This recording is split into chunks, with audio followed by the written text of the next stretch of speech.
Delhi car குண்டுவெடிப்பு சம்பவம் தொடர்பாக அல்பலா பல்கலைக்கழகத்தின் 140 கோடி ரூபாய் மதிப்பிலான சொத்து முடக்கப்பட்டுள்ளது.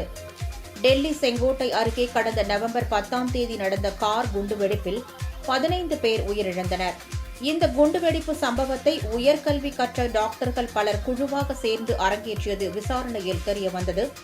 ஹரியானாவில் பரிதாபாத்தில் உள்ள அல்பலா பல்கலைக்கழகத்தில் பணிபுரிந்த 2 டாக்டர்கள் உட்பட 9 பேர் கைது செய்யப்பட்டனர்.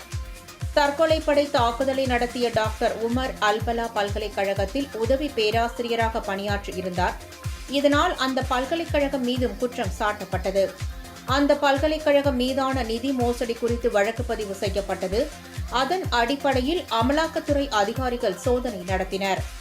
இதையடுத்து ஆதாரங்களின் அடிப்படையில் அல்பலா பல்கலைக்கழக அறக்கட்டளை தலைவர் சித்திக் கைது செய்யப்பட்டார். இந்நிலையில் அல்பலா பல்கலைக்கழகத்தின் 54 ஏக்கர் நிலம், கட்டிடங்கள் மற்றும் மருத்துவக் கல்லூரி ஆகியவற்றை அமலாக்கத்துறை முடக்கியுள்ளது. இதன் மதிப்பு 140 கோடி ரூபாய் ஆகும்.